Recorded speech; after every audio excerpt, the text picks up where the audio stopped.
despite the common message that's being sent around online currently, I actually think 2023 was an incredible year for Magic the Gathering. I think a lot of great things have happened, and overall the state of the game is much better than it was at the end of 2022. But that doesn't make everything a winner. I do believe there were some serious stinkers this year, so in this video, we're going to talk about the worst Magic the Gathering releases in 2023. Oh, this one's gonna be spicy. What a wild year it has been. We have seen some crazy things in 2023. We saw maybe the best-selling Magic the Gathering set of all time in Lord of the Rings. We saw Pioneer, the format that essentially nobody had played, start to get a little traction. We saw standard sets make a resurgence. That's right, looking at the track history of 2023 standard Magic the Gathering sets, everything was almost always a hit. But, as we said before, there have been some massive failures, some big sets that just stunk up the joint in 2023, and that's what we're going to talk about today. So not only are we going to talk about the 3 sets that I think stunk the most this year, but we're going to talk about why. We're going to get into the details. Why did these sets suck so much? And we're going to do a little community help here. We're going to give Wizards of the Coast some free advice, and we're going to say how we could have fixed every one of those sets, only briefly. Like, if Wizards of the Coast, you want real advice, you gotta pay us here at Hometown TCG, okay? And then make sure you're subscribed, because there's the antithesis of this video coming out this week where we talk about the best of Magic in 2023, as well as a live stream where we're gonna sit down, get the whole community together, and we are gonna rank every Magic the Gathering set in 2023. That's right, a tier list live stream. I'm so excited. Make sure you stay tuned for that one. We're gonna kick this off by talking about my least favorite set of the year. That's right, it's in this list, but I want to try to keep this objective and don't let my personal emotions really take over the decision. But listen, this was the worst set. I hated it so much. I want to talk about March of the Machine, the Aftermath. Now, March of the Machine Aftermath was admittedly a bit of an experiment from Wizards of the Coast. No commons, only uncommons, rares, and mythics, which just makes the uncommons the commons and the rares uncommon. Listen, let's not get into details. The experiment here was that Wizards of the Coast wanted to tempt us. They wanted to tease us. They wanted to see if they could make us care about Magic the Gathering releases for longer. This has been a popular message on this channel. Things like Phyrexia All Will Be One, and there's the delayed release of the complete bundle, made us engage with Phyrexia All Will Be One longer than we had with almost every other set. And the Aftermath was another attempt at doing just that. There's actually one more of those on this list, and surprisingly, it makes the list as well.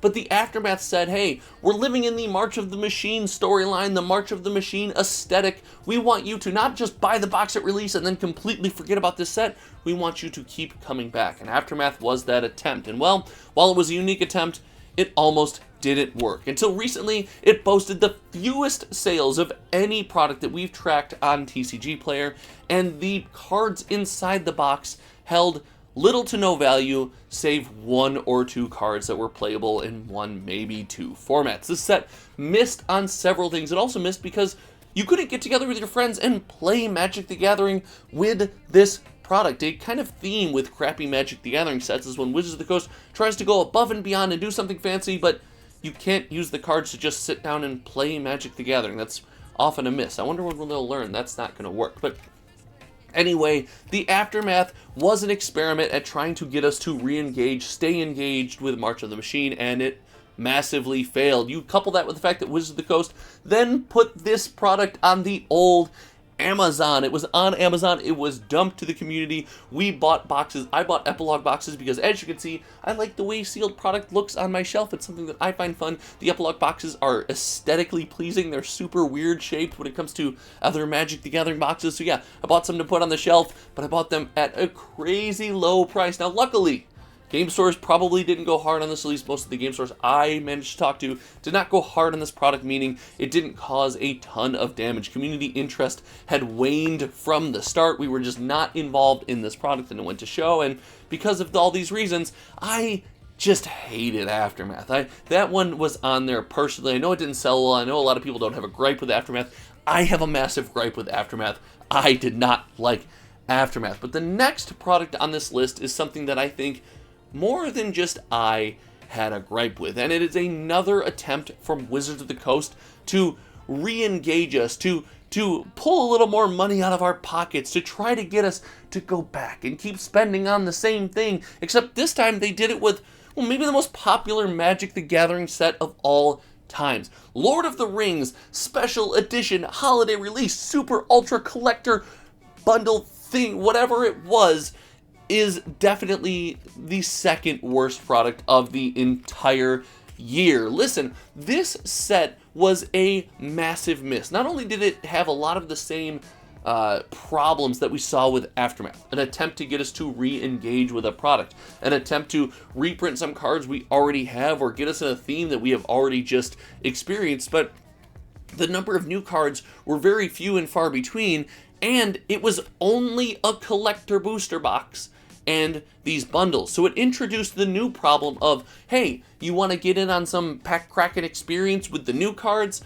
You have to buy the collector booster box, which is more than $300 still on the secondary market, and a lot of the stuff you pull out of the collector booster box is going to be cards you pulled in the most popular set, which if you didn't buy that set, you're probably not buying this set. It was an absolute mess. The lack of affordability for a point of entry to get some of the new stuff in your hands is something that Wizards keeps missing, and it's always astounding to me. And I see you. I hear you in the comments section, and I see you behind your computer right now saying, but they had the bundles. They had the Aragorn bundle, and the Galadriel bundle, and the Gandalf bundle. Yes, but those games with original Lord of the Rings set packs.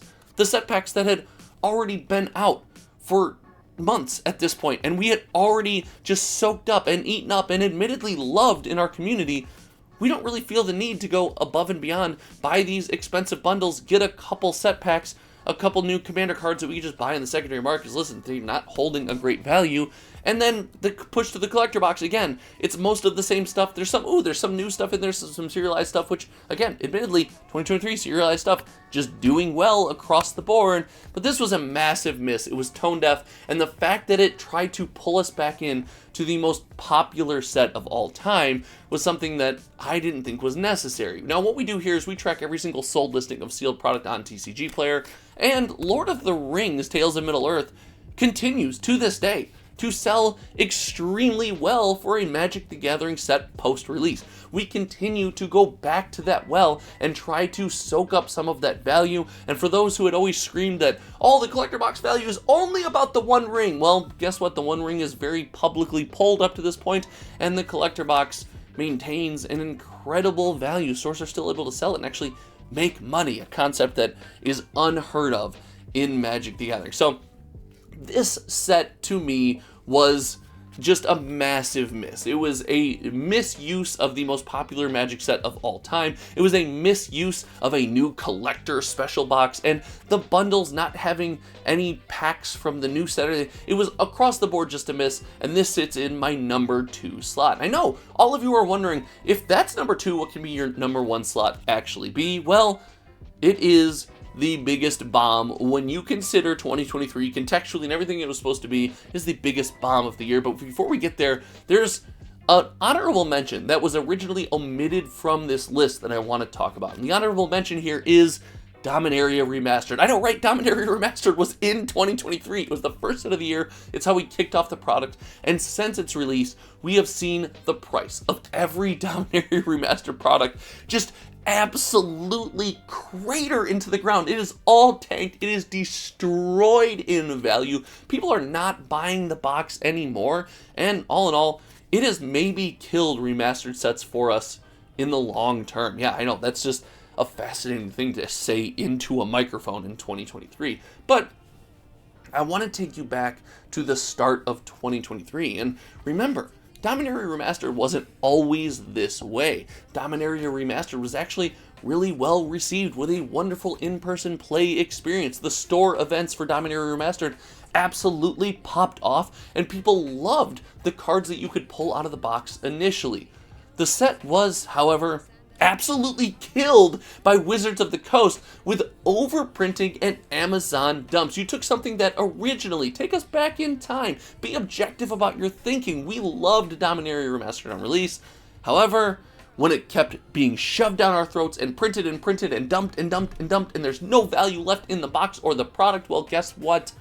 We no longer love the product. And for that reason, I don't think it ever was as low as some of these other things we have talked about. It didn't come out, it came out to a bit of fanfare, it came out to something we enjoyed, and then kind of hit the dirt and was destroyed by Wizards of the Coast and their practices. But all in all, I don't think it deserves to be in the top 3, so it does get an honorable mention slot here. But do you think it deserves a slot in the top 3? Would you replace one of the 2, or maybe even the last one I'm about to talk about? I want to know from you in the comment section below, and if you haven't yet, subscribe to the channel. We're racing to 7,500 subs. I can't believe we're already here. Thank you so much for subscribing. Share this video on some social media platform to help that growth. But without further ado, it's time. It is the number 1 worst set, worst release, worst experience in 2023, and it shouldn't have been. This is probably my biggest disappointment in 2023, and that's Commander Masters. Commander Masters, when we got the set schedule for 2023, was boasted as the biggest deal in Magic the Gathering as far as, oh my god, it's a master set, which traditionally in recent years, yes, not all master sets have done well, but recently, master sets have been bangers for our community. And it was a master set around the most popular format in Magic the Gathering. Commander Masters was supposed to be a celebration of the largest Magic the Gathering community that currently exists. Yes, I know I don't necessarily love it. I don't love Commander, but Commander is the most popular way to play Magic the Gathering by far. Frankly, it's not really close. But then we started to get some details, and there's a problem with the system that really hurt Commander Masters. Stores had to put in their Commander Masters pre-orders well in advance, and put yourself in the shoes of a local game store.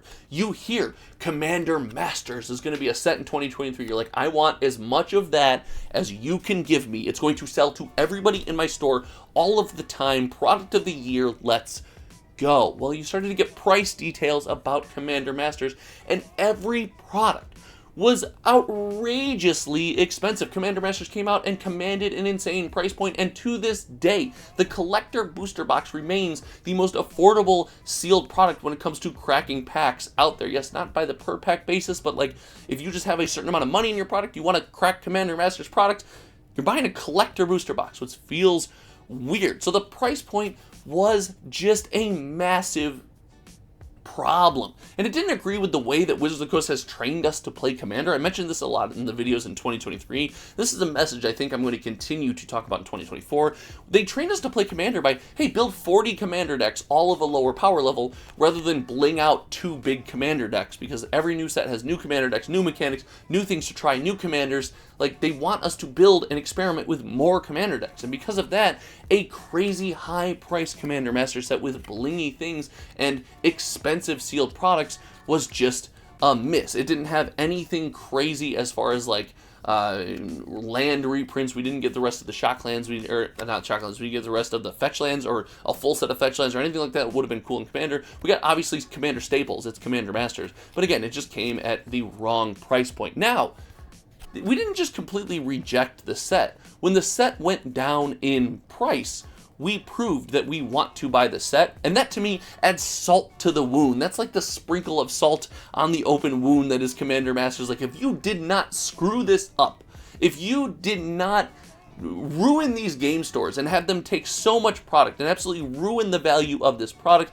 and give us art of the same art that we've had on cards reprinted for years now, we probably would have bought it. We would have ate it up. It would have been the set of the year. It might have been the best-selling Magic set of all time. And for these reasons, Commander Masters is just a massive flop. And the cherry on top of this is how they ruined my boy. The set booster box is always the product that brings Magic the Gathering together. Now, again, we're going to talk about the play booster going into 2024. That video is coming out soon. We've done a couple on the channel and a members-only video. You can see that if you subscribe for $5. We talk about the play booster box and things like that. But the set booster box was supposed to be this place to, like, your every person, your normal person who loves Magic the Gathering and wants to crack packs. That's their entry point.